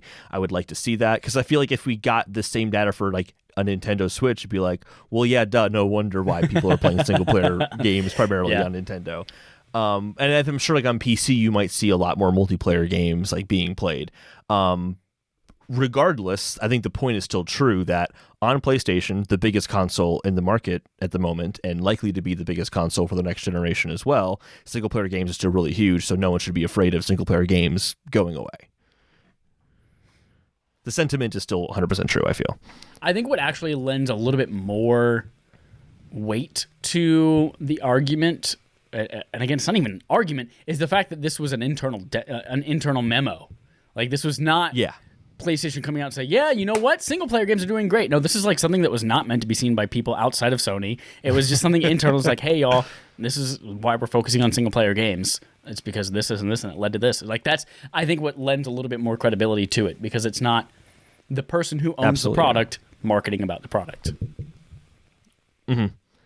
If they had noticed a downshift in people playing God of War, for example, they're well, how can we make God of War a multiplayer experience instead? Because the single player thing is not interesting, apparently. Well, obviously, that's not true. Yeah. So, yeah, you're absolutely right. Next up, our third-party quest log. Again, we have one story, but it's a big one. It's a big one, Holden. BioWare's Casey Hudson and Mark Dara are leaving the studio, says Liana Rupert at Game Informer. This is big. So both Casey and Mark wrote farewell posts where they exclaimed their optimism for the future of the franchises that they were kind of involved with and in charge of, Dragon Age and Mass Effect. They were obviously very confident in the team that they have to replace them going forward. There was a contingency plan in place where who's going to take over. So Samantha Ryan, formerly of Blizzard, that's a plus, will take the helm of Dragon Age. And Mike Gamble will be heading the future of Mass Effect, including the remaster, Legendary Edition or something like that, as well as the forthcoming Mass Effect title TBD. That's I'm not convinced that's going to happen yet. No. I still feel like they could pull an Amy Hennig Star Wars Project Ragtag on that and just yank. Yeah. So... I don't want that to happen, but I'm not. Yeah, well, that's not the point of the story. That's for another time. Yeah. What do you think are the where do you think they're going? What do you think is the reason for them leaving, and both of them at the same time? Yeah, so this is an interesting story, And what's interesting too is that no one out, just like kind of when Sean Layden left, there's a lot of like discussion of like what could have caused this, what's happening here, and there's kind of two sides of like, oh, this is a really bad thing or this is a really good thing, and I kind of feel like we don't know, and there's no way that we will know until we see kind of how things play out the next few years, what happens, how good is this next Dragon Age game, all that kind of stuff. Like we're just gonna have to wait and see. I have a hunch that they had a contingency plan. They had people already taking over these franchises. That's usually happening because there's a discussion of like, hey, my name is Casey Hudson. I would like to leave Bioware right now. Can we make sure that the franchises I care about aren't left in the dust for when I leave? And then EA and management there have a discussion. They figured it out. It feels like to me that's what happened here. Yeah. But I don't know for a fact. I'm just assuming that. But I feel like there's good reasons to assume that. But on the other end too, like BioWare hasn't been doing as good lately. Maybe Casey Hudson and all them wanted to separate themselves from that so they can kind of start afresh again. Or it could be that EA asked them and said, hey, this is not going well with BioWare. We're thinking maybe we want to have new leadership here. Like we would like to phase you out. And that could have been the conversation too. I have no idea. I really have no clue whatsoever. So it's kind of hard to say like if this is a good or bad thing or not. Either way, it seems like it's being handled well, whether it was because Casey wanted to leave or EA wanted them to leave. So either way, it looks like it's being handled well, which is good. Yeah, I agree. I think all signs are pointing to good things all around. The fact that they are leaving, there was an announcement from both people, everyone acknowledging it. There's a contingency plan, all the things that you said. Yeah, it's pointing to it being amicable and that it will transition well into whatever the new product will be for both of these things. I'm excited to see. The Dragon Age might be one of those things that we see something from at the Game Awards. I hadn't even remembered. I think they've already said it is going to be there. Oh, they did? I think it's already been confirmed. I think so. Cool. Let me look it up now. I'm pretty sure I saw it. While you're looking that up, I'm going to transition us into our fetch quests. These are a slew of headlines that are not much more meat than the headlines themselves, but I think they're worth bringing up. Starting with the fact, sorry, I've got a super itchy inside of my nose right now. Sonic the Hedgehog movie sequel will begin shooting in March of 2021, says Chris Moyes at Destructoid. Emerald Hill is kind of the code name being thrown around there. And the current release date is set for April 8th, 2022. Interesting that a movie like Sonic, with all that CGI, only takes a year to shoot and do post-production on and then come out. Well, they could redesign Sonic and put him entirely in the first movie that quickly. So, yeah. Also, he moves so fast that it probably is just so fast to make it as well. Like that's what it is. That movie was good. Dragon Age will be at the Game Awards. Cool. EA has confirmed it. Great. So. Next up, Doom Eternal Switch release date revealed, says Matt Purcell at IGN, and it is soon. It is this Thursday, December 8th. That game was like, there was some iffiness about it about a week ago. Like, is it coming out? And they're like, yes, it's still coming out, but they're being cagey. Turns out it's Thursday. Is this Tuesday? It'll be out by the time you're listening to this is it Tuesday? on YouTube December and podcast services. Yeah, December 8th is Tuesday. Well, slap my ass and call me Sally. Next up, the new Nintendo Switch image transfer system is so wild, it's hard to believe it exists, says Chris Carter at Destructoid. For those of you who don't know, the new software update for your Nintendo Switch allows you to share images via hard drive, so you can connect it via USB-C for a hard drive, or you can send it to your phone with a QR code, which is an odd and weird way to do things, but... Times 2. Times 2? I did it today, and it is saying it's a QR code is misleading because it is actually 2 QR codes. It was such a strange process. You go to a screenshot that's on your Switch. You say there's a send, like share, and you can say send to my phone, and then it shows you a QR code. So you go to the camera app on your phone and you scan the QR code, and then it has you tap a link, and then that link then prompts your Switch to show you a second QR code, and then you scan that QR code, and then it gives you a link to download it from a website. Oh my God. Yeah. Woof. It is still better than what Sony has, right. but let's be honest, when Sony when Sony does this, they're going to do what Microsoft did, which makes way more sense, which is save it to the app. An app that Nintendo also has on smartphones and could have implemented that way, which just continues the trend of Nintendo does not know how the internet works. Yep. They just don't understand it. I applaud them It's for at really least poor setup. figuring out a solution for me to wirelessly get my photos from my Switch to my phone without having to first send them to Twitter or to someone else in a message. That's good. But yeah, this is if I wanted to do that for hundreds of photos, no. Nah. You can do it with a batch of photos too. You can select a batch of them and then send them. Oh, you can? And as it's a still batch, just which 2 is- QR codes for the whole batch? It's still just 2 QR codes. For the low price of No, 2 they do QR 2 codes. per photo. That'd be amazing. Actually, you know what? I haven't done it yet with a batch photo. Okay. Maybe it is 2 QR codes per In photo. fact, it might Who be knows? 4 per photo if you do it in the batch. One other thing actually about that update I want to mention, they have a new Nintendo Switch Online section. Like, you know, like on the bottom of the Switch home screen, they have like eShop and, you know, your settings Yeah. and all that stuff. They have a Nintendo Switch Online portion now. So you can see all the few things you get with your Nintendo Switch Online subscription. They had a part where they're like, here are all the games that you can do voice chat with via the Nintendo Switch app, and there were 4 listed. I don't know if it was just 4 games that I owned or it was 4 in total, but I'm like, if you're using your phone app, you might as well just use Discord and get it for every game on the Switch. Like, it's just pointless. It's so pointless. I think I mentioned this during a game night, but I don't think I put it on. I mentioned it here on the podcast. But I love that about 2 weeks ago, Nintendo released a new like promotional trailer for Nintendo Switch, and it's all based around like if you can't get together with your family this holiday, you can still be together and play games. So it's people playing Animal Crossing together or Mario Kart and all that kind of stuff. And then you get to the end of the ad, and it's over, and you realize all of them were communicating with each other via FaceTime and via Skype, and no one in the commercial was using the actual Nintendo Online app to communicate while playing games. It's wonderful. It's a huge upgrade, though, because on the Wii U, you had to do string and can, and that's how you're able to communicate with your friends. That was what You actually had to get like you had to get something with Animal Crossing on the Wii U, didn't you? And it was like a speaker or microphone system that set on top of your TV when you got Animal Crossing to communicate. I'm sure it was a mess. Yeah. I don't doubt it. 3 more fetch quests left. Report. Metal Gear Solid movie taps.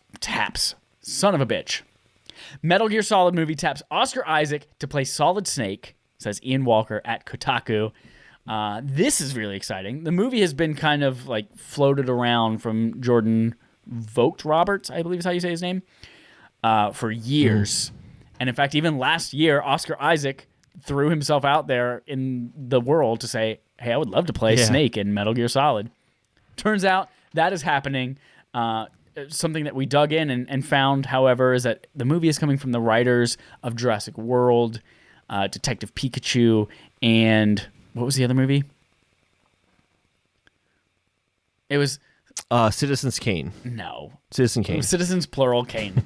No, but so some movies that don't have great track records. Detective Pikachu was a great movie, but it wasn't. That's not well true. written, but Citizen Kane has a great track record. It's in a brilliant but the script. sequel, Citizens Kane, was not reviewed well. Citizens Kane.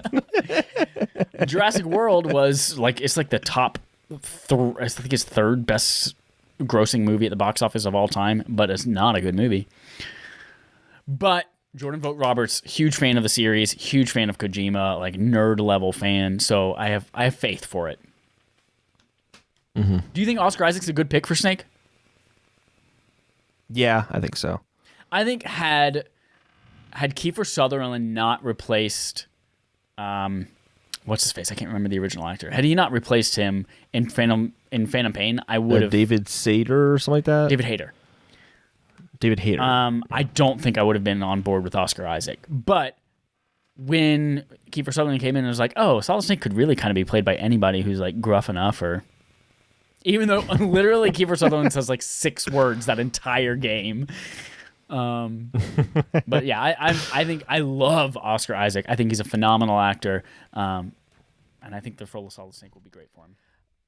I think the reason I think Oscar Isaac can pull it off is that I feel like at a surface level glance of someone who doesn't know anything about Metal Gear, it's a serious game about, you know, war and espionage and stuff. But no, it's actually really goofy and It's kind so of bizarre. goofy. But it then has those like kind of gruff moments too. And I feel like Oscar Isaac could play both sides of that really well. Yep. So I think it's a good pick. Two left, both related to Naughty Dog. The first is The Last of Us Part 2 receives a new story trailer focusing on Abby's emotional journey, says Rachel Fittis at DualShockers. If it is an excellent trailer, evokes a lot of emotions, immediately made me want to go back and platinum the game and play it a second time. However, if you have not played that game before, it is filled with spoilers. Filled with Christlove. It's spoilers. like tons of spoilers. It's like having a trailer for Empire Strikes Back where Darth Vader says, "Luke, I am your father." I mean, like the big stuff is in that trailer. Yep. And I guess you're right. It's a great trailer. I'm like not a commentary on the quality of the trailer at all. It's a great trailer. However, considering that this game is going to become a TV show at some point, and someone would go like, "Oh man, like I can't wait for season 2 of The Last of Us. Let me just see what the game was like. Oh, here's this trailer." And then they have it ruined for them. I just feel like not a lot of foresight there. Here's what the intention behind the trailer, I think. Game Awards coming up. They needed to remind people. Hades has the recency bias to really get people behind it. And they needed to remind people, remember all this crazy shit we made you do? Yeah, I know. Yeah, absolutely, yeah. Remember all these things you hated about the game? Well, here's Abby's storyline. And finally, Neil Druckmann becomes co-president of Naughty Dog, says Marcus Stewart at Game Informer. He got elevated from his previous vice president role to now be co-president, which is really dope because I think he's taking that studio in a really, really great direction. So it also makes sense, too. Like, when you think Naughty Dog, I think the first person you're going to think of is Neil Druckmann. Used to be Amy Hennig. Makes sense. Used to also be Nolan North. North. Used to be Amy Hennig. Now it's Neil Druckmann. Yes. And it probably will be for a long time. Because he started there as an intern, I believe. Like, he's been there his whole career. Started from the bottom. Now he's here. Co-president. Yeah. That was a very small jump up. You're like, well, he was here, and it's now all he's about like perspective. higher. Because if you look on the wall behind me while I'm doing it, that's like a good 1.5 foot difference. But if you're right here on my level, it's like only an inch or two. If you're way back in Japan, that's the difference between like a third of the globe. You know, to be fair, though, they have a very flat hierarchy. So it really isn't like a You're right, huge flat hierarchy. jump So up. this is actually, this is like literally from bottom to top I drop. It's also just like Earth. Yeah. But below the Earth, above the Earth. Below the Earth, above the Earth. Because it's yeah, flat. well, like because we all know Earth is flat. Yeah, exactly. Like pancake. I'm Brush so the bottom glad of the that I pancake can with the finally back say of your that out hand. loud to someone. You can feel really how warm the pancake is on the back of your hand, and then you put your hand on top of it on the top to squish it down and make it even flatter because Earth's not flat enough yet. Moving on to Game On Game Show. The game on our gaming show, we play a game called Game On. The gaming show on our game show, game. Holden, we have a fan favorite coming in right now with Quiz Me, Captain. It's me, Margaret. Looking back, it has been 2 months since our last iteration of Quiz Me, Captain. It's me, Margaret. It is a fun one for me to come up with, and it is fun for me to laugh at you while you play it. Holden, this is a quiz show game where we are at 4 rounds, each with different time Oh, no. This phone's dead. This phone is streaming for me. Uh-oh. You have an Apple Watch. Oh, I have an Apple Watch. Okay, I'm going to keep track of you on my watch. Here we go. Damn it, I just did that to myself. Fuck. So, Holden. Apple Watches don't track time, Chad. Don't do it. They don't track time. You have 4 rounds. Each one has a different time limit, usually, and then different kind of requirements for each round. If you get through all 4 rounds, you get a special secret prize. If, however, you mess up and you don't pass a certain round, you still have to complete the rest of the game, but you do not get the super secret prize. Holden, are you ready for Quiz Me, Captain? It's me, Margaret. No, I'm not, because I have to make an analogy I just realized right now. Do you know what this game is like? What? This game is like in 30 Rock. They had the game show in the last season called Homonym. Oh, yes. Nope, it's the other one. Nope, it's the other one. The best one of that was au pair. Oh, this is easy. There's only one of them. It's like a French nanny. Nope, it's the other one. What is the other one? You're forgetting the exclamation about a fruit. Oh, pear. Yes. It's the best one. Anyway, we keep going now. All right, Holden. Round 1 of Quiz Me, Captain. It's me, Margaret. Is 30 seconds. Consists of 1 question or challenge that you have to complete. Are you ready for round 1 of Quiz Me, Captain? It's me, Margaret. No, but I don't have a choice. That's exactly right. 30 seconds for first round of Quiz Me, Captain. It's me, Margaret. Starting now. Name 3 women in the video game industry. Oh, Amy Hennig 1 is 1. Ashley Johnson. 2. And then Laura Bailey. 3. Boom. Very good. Well done. You are not sexist. Round 2, the stakes get a little bit higher. And by stakes, I mean they're the same stakes, but more questions and more time. Holden, we have 60 seconds for round 2. This one has several steps, several challenges, several questions you need to complete before you're able to move on to the third round successfully. Are you ready for round 2 of Quiz Me Captain? It's me, Margaret. Let's do it. 60 seconds on the clock, starting now. What are 3 games without shooting mechanics? Can we stop for a second? I need to clarify a question here. This is important. Does shooting a bow count, or are you talking about only Counts. about guns? No, shooting, anything. Fireballs, that counts. Start now. Go. Shit. Okay. God of War. You don't shoot an axe, you throw an axe. Okay. God of War. 3 That'll games? work. 3 games. Yep. 2 more. 3 games. Super Mario. No, I can't do that one. Super Mario World 2 Yoshi's Island. Oh, no, you shoot eggs. Mm-hmm. Oh, fuck. This is really hard. The Witness. Okay. 2. Tearaway. 3. We'll count that. Next, spell Nintendo backwards. Oh, I hate this. Okay. Nintendo. I have to write it out. I'm going to write it out and then read 15 it. seconds All right. left. ODNETNIN. Pronounce Grand Theft Auto. Grand Theft Auto. Name 4 Latin American countries where video games are played. 5 seconds. Brazil. Nope. Brazil. Nope. Wait, Latin America? Wait, what are you talking about? Oh, you know what? Why I not? have to give that to you. I meant to write Central American countries, but I wrote Latin American countries. Because of the mistake, yes, you will get that entire thing. You will move on successfully to round 3. Okay. Holden, had the question been named 4 Central American countries where video games are played, do you think you could have accomplished that? Central American countries?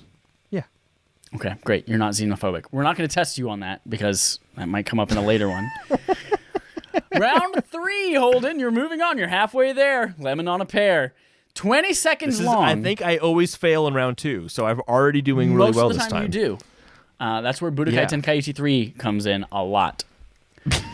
I hate you so much for that. Third round usually is you trying to convince me of something, and if you're successful, you move on. If you're not successful, you do not move on. Well, you still move on, but This is the homonym one. This is the homonym. Nope, it's the other one. correct. This one is 20 seconds. Are you ready for round 3 of Quiz Me Captain? It's me, Yes. Margaret.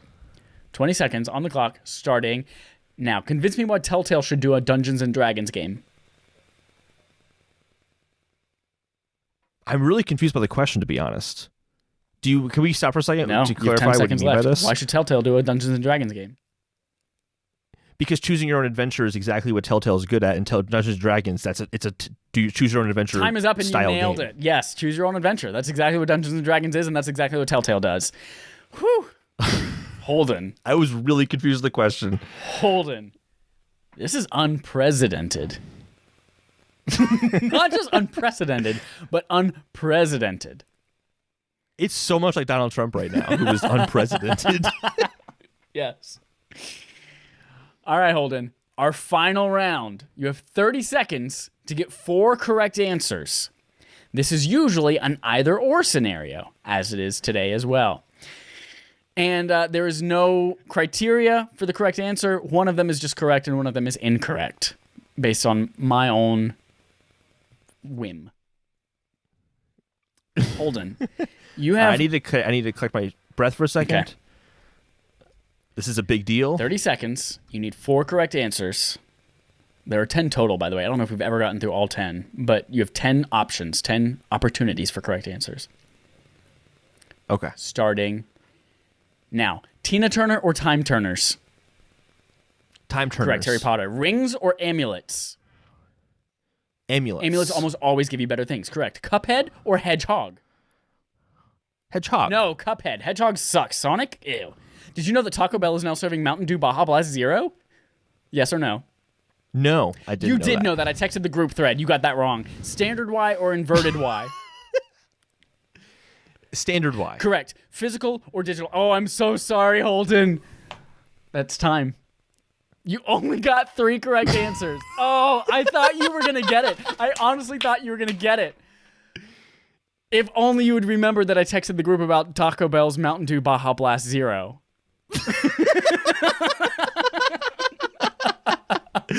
I made it so close, but it was the other one. It was the other one. You did not It was get the other one. super secret prize. I'm so sorry, Holden. Maybe next time. We'll carry that prize over for the next incarnation of Quiz Me Captain. It's me, Margaret.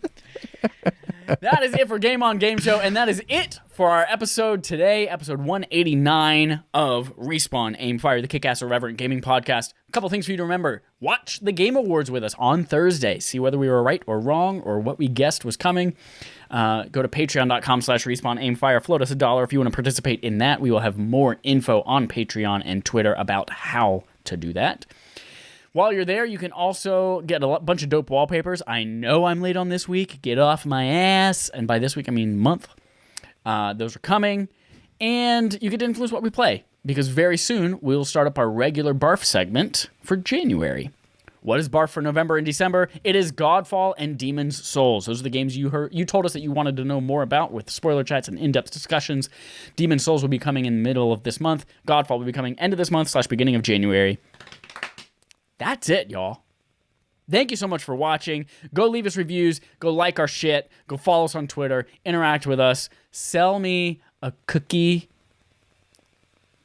That's what I intended to say. And I'm sticking to it.